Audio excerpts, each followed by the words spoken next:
from the Skellig coast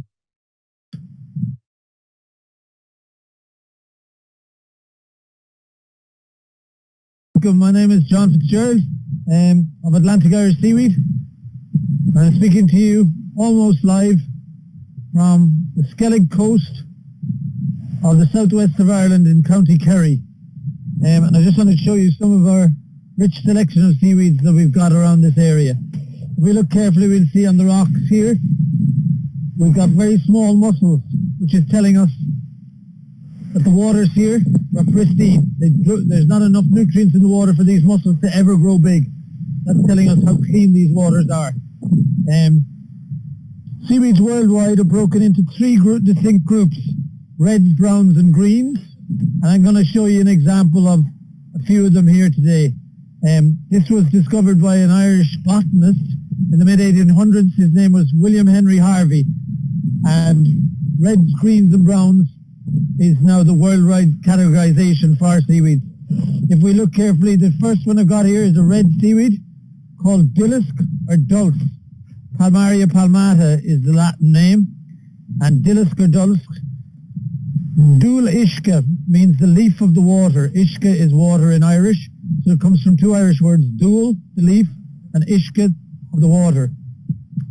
So this seaweed is hugely important in Irish history. This is what sustained the monks who lived on nearby Skellig Michael, which is 12 kilometres off the coast here. From the 6th to the 12th century, a group of monks had lived out there, and their diet was really poor. Nothing grew hardly on the island. The word Skellig translates from the Irish, it means shard or jagged rock.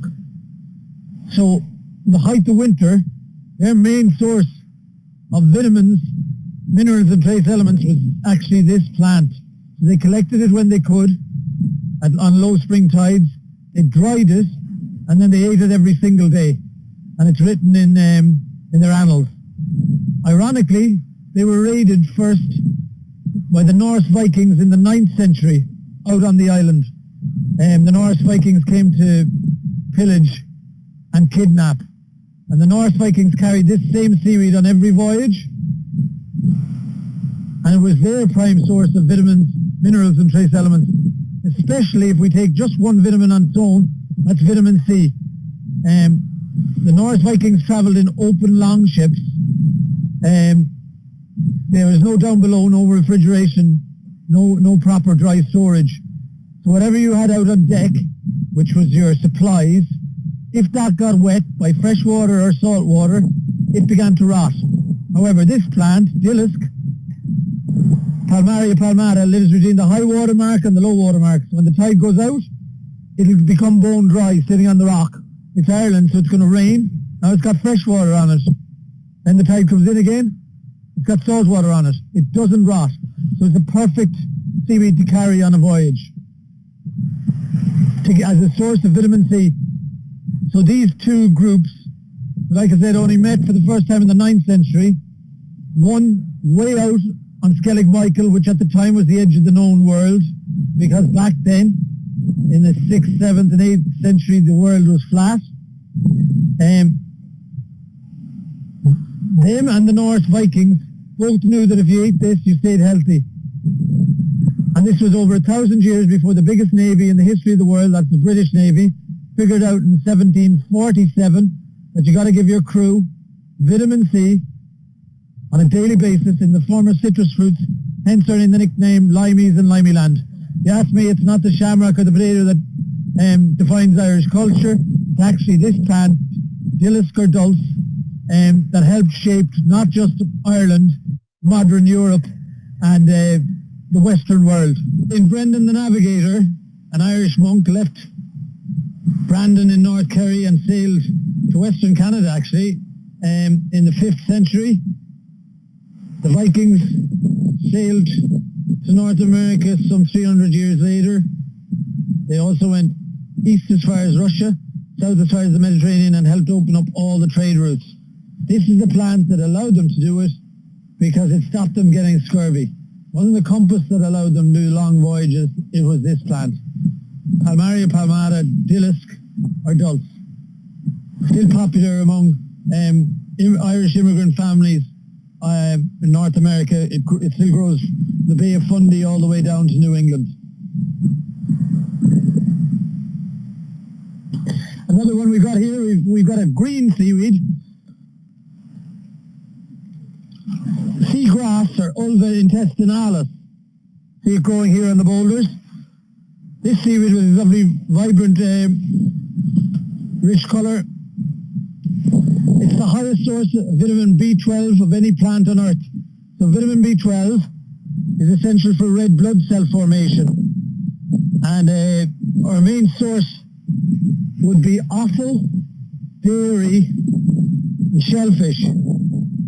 So it's tricky for vegans to get it in their diet. So a lot of them take supplements. So vitamin B12, seagrass or Ulva intestinalis, the green seaweed. Right next to me here I have one I picked earlier, and this is a brown seaweed. It's actually one of the kelps. It's one of our favourites. It's branched dichotomously and grows from a coin-sized button-shaped holdfast on the rock, and it's called Himantalia elongata, or sea spaghetti. If you look, it looks like spaghetti. The French call it haricot de la mer, and it's a beautiful addition to salads. You cook it for boil it for maybe 5 minutes, like pasta. So sea spaghetti, Himantalia elongata, one of the kelps. A lovely mild, nutty taste. And the French call it haricot de la mer, the green bean of the ocean. So let's walk across here and see what else we find.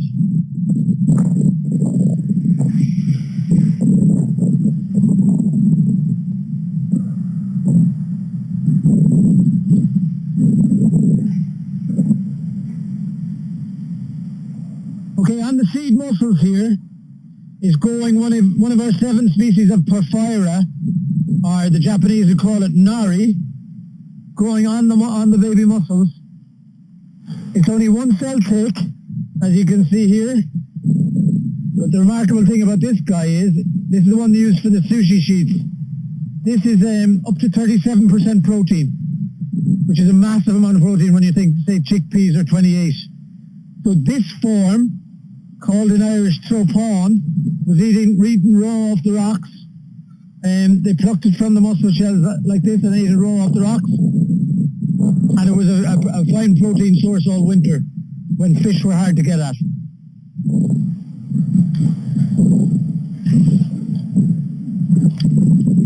So right next to us here, we've got the mussels, which are bivalve filter feeders. They don't move.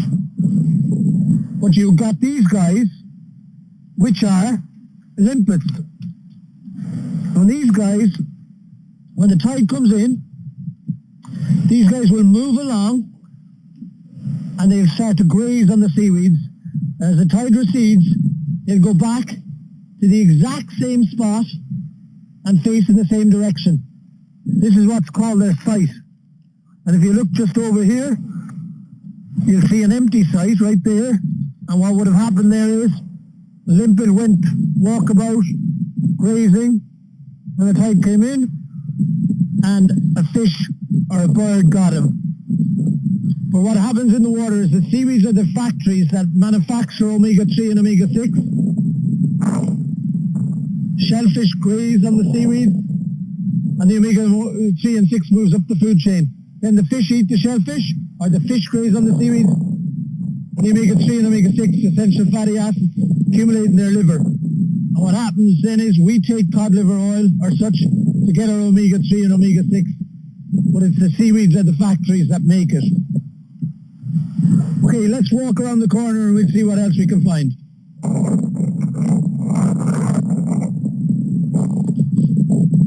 So right here we've got Laminaria hyperborea, forest kelp. These are attached to the ocean floor,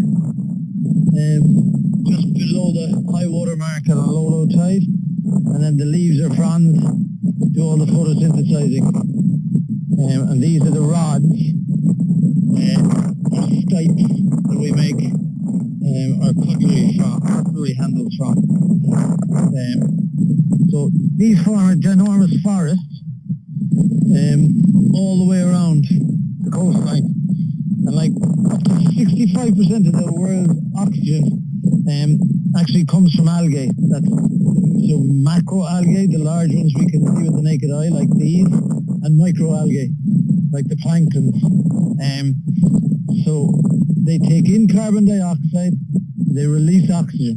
So they're a hugely important part of the ecosystem. This kelp forest that grows all the way around the coast here, and obviously around the coast of North America also, it's a haven for wildlife. As an ecosystem, fish, shellfish, they graze on it, they hide in it, they hunt in it, they mate in it, they lay their eggs in it. Plus it mixes carbon dioxide, releases oxygen, and sequesters nitrates. So it's hugely important when it comes to the climate change and all that. So there's the forest kelp, Laminaria hyperborea. This was the plant in which iodine, the heaviest trace element we all need for our metabolism, was first isolated in the kelp by a French chemist working for Napoleon. For about 100 years up to the end of the Napoleonic Wars, there was a huge industry harvesting kelp, drying it and burning it for potash, which was the main ingredient in gunpowder and explosives. So all those wars were fought using gunpowder and explosives made with the help of dried and burnt seaweeds. Well, then ironically, French chemists working for Napoleon isolated iodine, which as we know went on to be disinfected and was used in the treatment of wounds. Now, however, since potash was found in a mine in Germany, so that industry is gone, and iodine was found in a mine in Chile, so that industry is gone. It went back to one of its original industries, and that is kelp is still harvested and dried as a sort of alginate, which is a very plant polysaccharide that has many beneficial properties. One of them is it's used to coat the fibres in firefighting equipment, so firefighters' outfits and fire blankets, etc. It's used to cool high temperature train machinery, it's used in printing work, and it's used as a filling agent in the food industry. And there still is a thriving alginate industry. Let's walk down here and we see what we can see.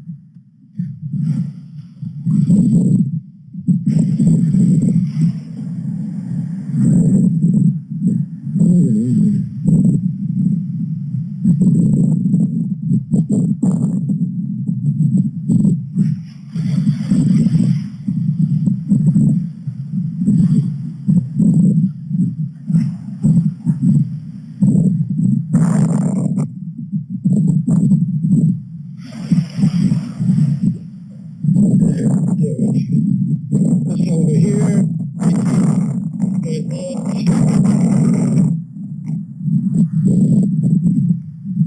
No. Has to be back there. And they'll have to just cut that out. They'll have to be back there. I saw it a second ago. Didn't disappear. Aha, round here. Yes, round here.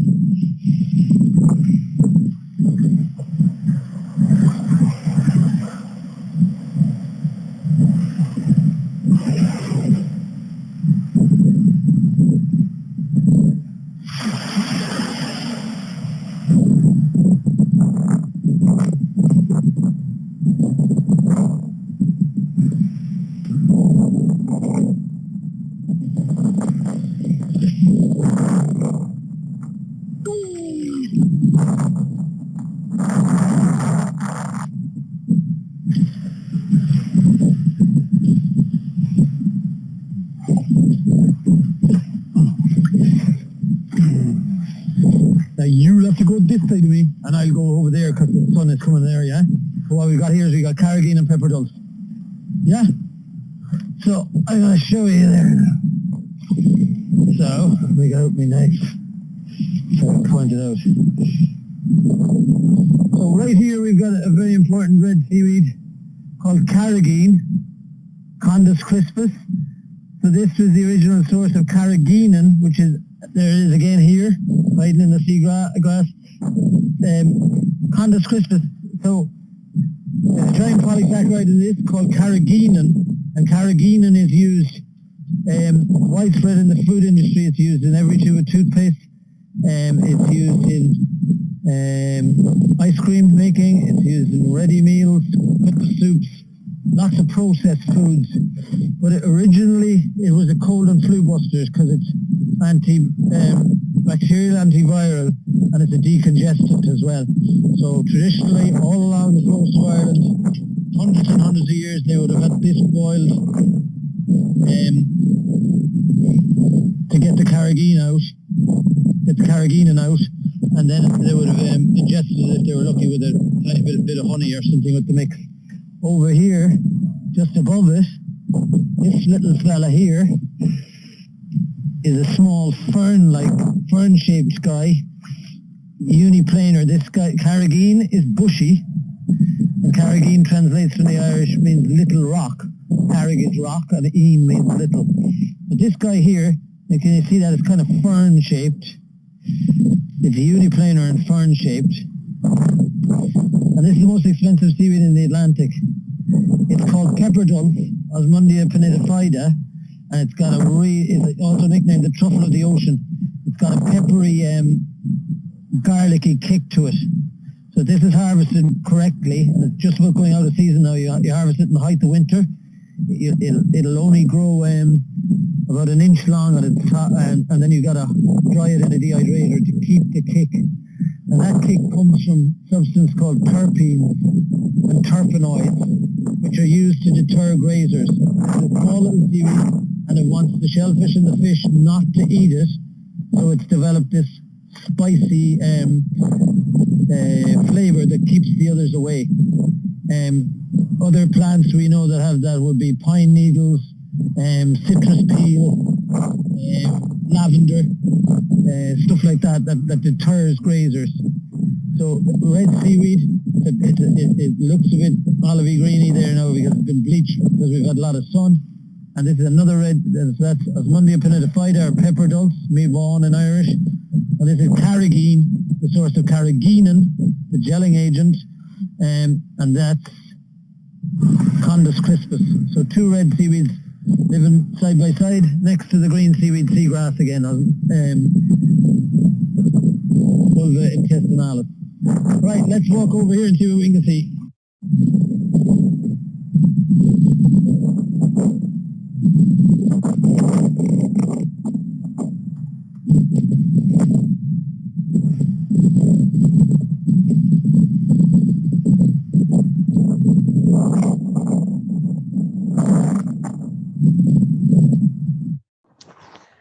Wow, thank you so much, John. That's spectacular scenery in Ireland, and I learned so much, all that wonderful history about seaweed. I just loved it.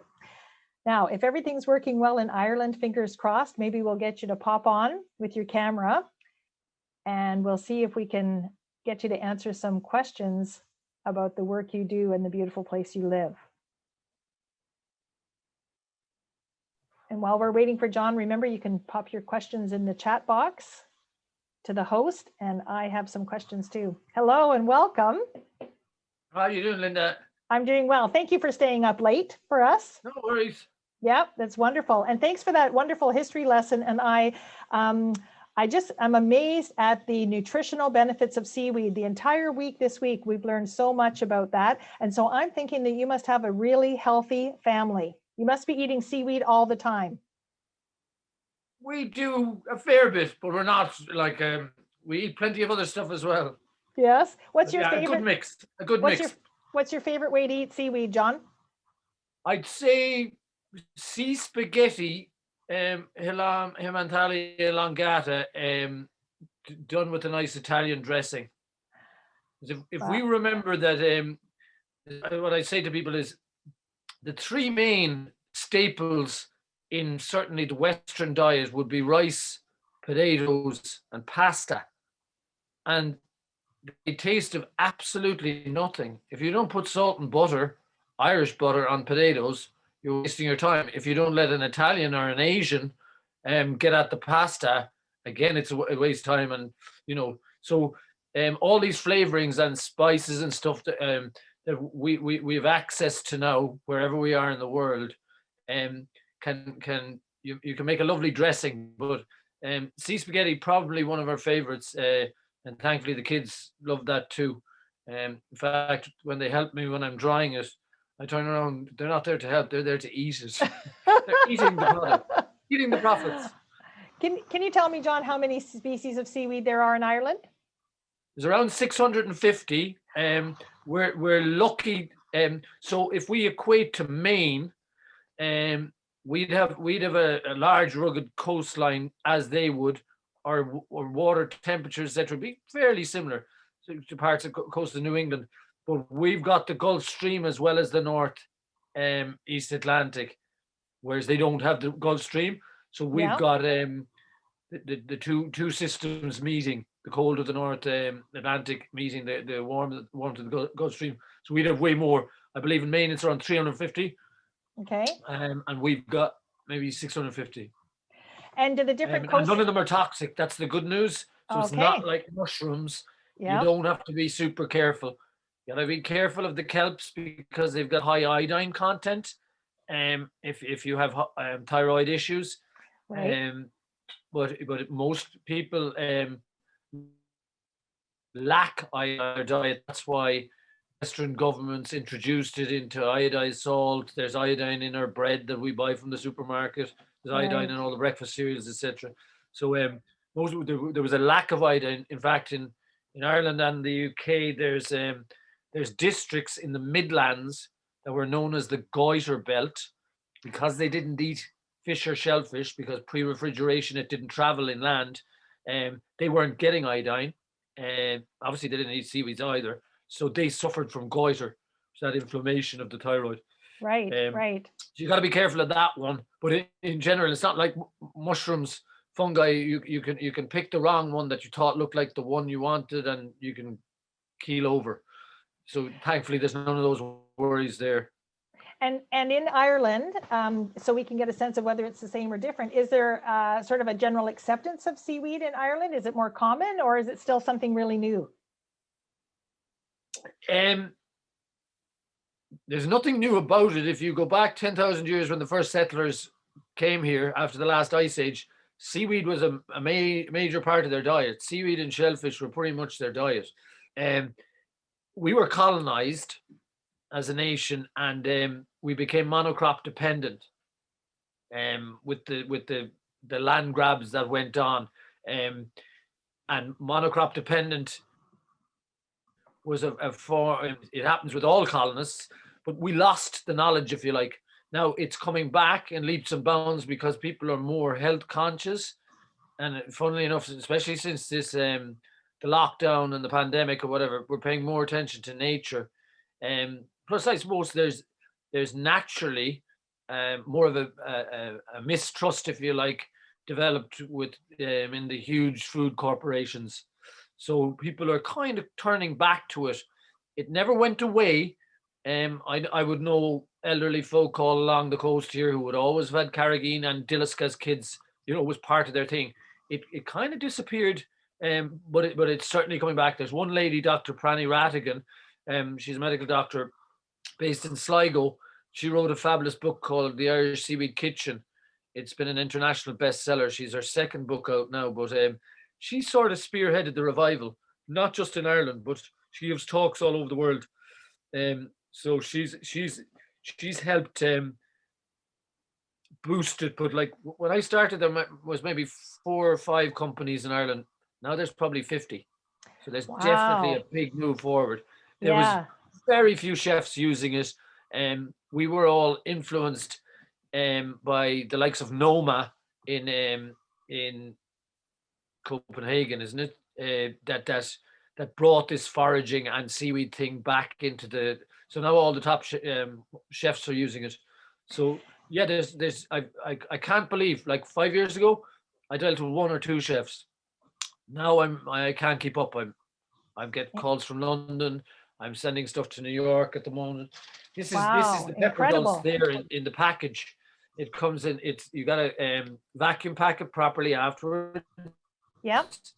That gram, you sprinkle a tiny little piece on the top of, say, a piece of baked whitefish when it comes out. So you wouldn't call this a sea vegetable. You'd call this a sea spice. It would be Okay. akin to truffles or saffron, that kind of Right. thing. So Yeah. that little bag would last you all year. You'd only use it on special occasions, kind of thing. Okay. And So a thank you lot for of chefs are going crazy for. I'm sending some of this to New York next week. Wow. And thank you for mentioning the book that you did. And I know on your website, if people want to check out your website, you have other recipes and some of the books that you have, some foraging books and other books that have influenced you, And there's a book right? list there, which we must upgrade, actually. Yes. Okay. Well, now's your get chance. a book once a month, I guess. Yeah. Yeah. Well, now's our chance to which? To upgrade your book list.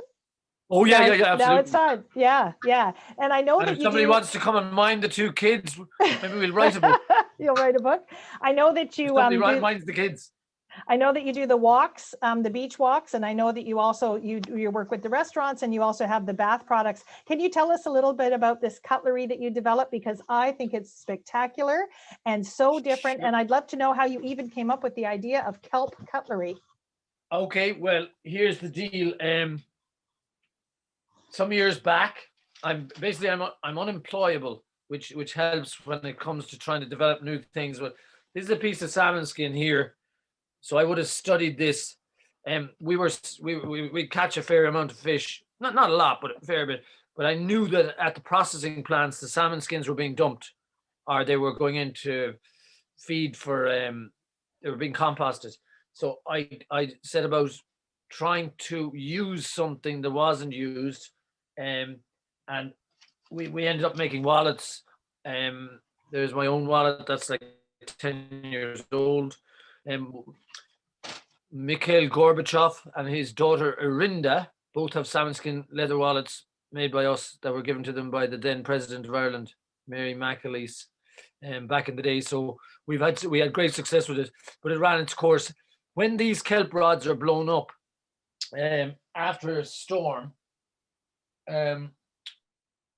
we just thought, wouldn't it be great to utilize them? And we knew that all, just like ourselves, despite what they teach in some of the southern states in the US, we all came out of the water. So did all the plants. All plant life derived from seaweed. Seaweed are the ancestors. So wood came from the sea. So we looked and we started a process which lasted a number of years, trial and error. It's 6 weeks from storm to table is our slogan, because that's how long the process takes. It involves a bit like tanning. That's why I brought up the salmon leather. You're opening up the structure. You're taking out what you don't want in there, and you're putting in stuff you do want. When you've got all that done, and it's a lot of trial and error, because if one thing along the chain is wrong, the cake's not going to come out right. Everything has to be, so loads of trial and error. But there's pH, there's temperature, there's pressure, there's taking out stuff, putting in stuff, and then you got to lock that door, and you got to throw away the key. And part of that, we use this and nut oil, and each piece gets 6 coats of the nut oil, and the nut oil takes 3 to 5 days to dry. So I'll give you a look at a couple of the pieces here.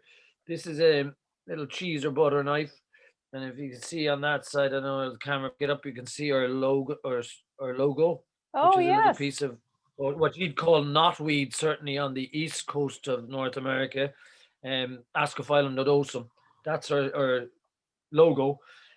We also deal with lots of vintage. So that's actually a vintage Sheffield flatware Beautiful. dinner knife. That would have come.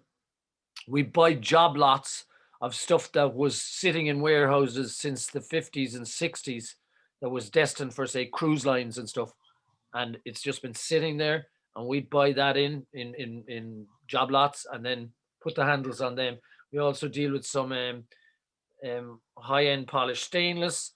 There's a lovely German little picnic knife. Wow. Now we've polished up. Is this available on your site? Yeah. If you go on Instagram, on the website, and this is one of the latest ones. That is a soup ladle, Oh, and you can see that that's the holdfast at the bottom there that's been incorporated to give it a bit of bulk. oh, So it's yeah, beautiful, it's very John. exciting. There's a lot of people are loving it. They're a kind of a collector's item.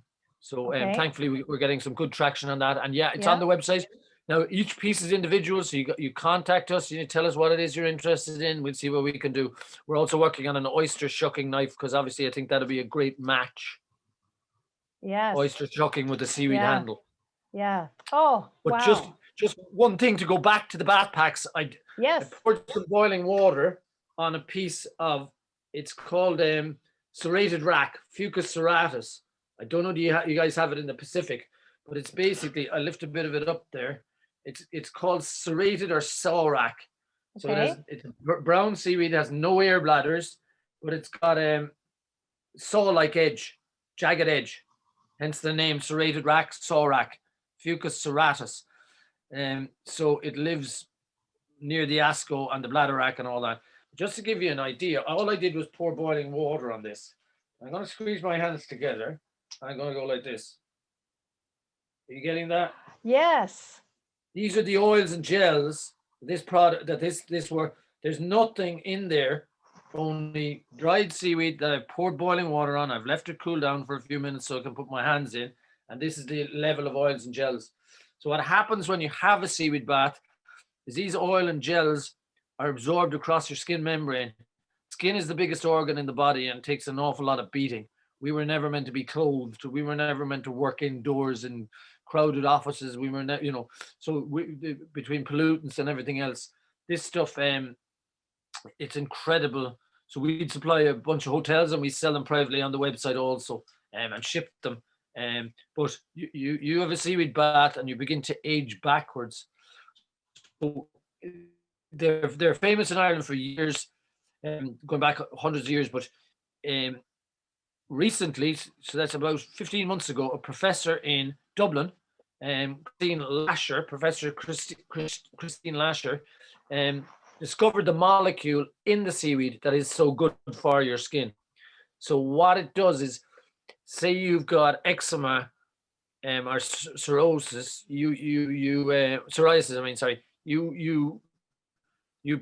the pharmacist, the drugstore, they'll give you steroid creams. Problem with steroid creams, cortisones and that, is that they thin the skin over time. So the pharmacist is handing it to you and they're saying, don't use too much of that now. I'm like, why are you giving it to me? But this does the same thing, but don't thin the skin. So not this March just gone, but the previous March, this professor actually discovered the molecule, and she's just published her papers, peer-reviewed worldwide or whatever. Professor Christine Lasher. That's on our Facebook page. If you go back to March 2020. Okay. We gave her, she's isolated the molecule, if you like. Yeah. So this is why you look so good for 300, because you've been putting this on your face and on your skin for years, right? This is why you look so good. Thousands of years, Linda. I'm thousands of years old. Amazing. I'm as old as time itself. John, we're so close to the end of our time.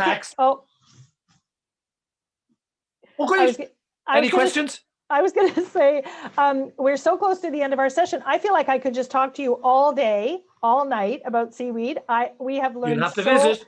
Well, I was just going to say, as soon as things settle down, we've got some people, I'm sure, in the audience who are going to be getting on a plane and heading to Ireland and maybe coming in contact, getting together with you for a beach walk. We've given people the information on the website. We'll get people to learn as much more as they can. And I just want to say thank you so much for joining us for Seaweed Days. It's been really a wonderful, wonderful time to chat with you, and we've learned so much. You're most welcome. I had great fun, and thank you so much for inviting me. And maybe next year we'll get to meet in person. That would be great. Okay, Seaweed Days #2 coming up. Excellent. Thanks, John. Okay, thank you so take much. care. Thank God you. bless. Thanks, take care. Everybody. Bye. Take care. Thank you. And thanks to everybody here too.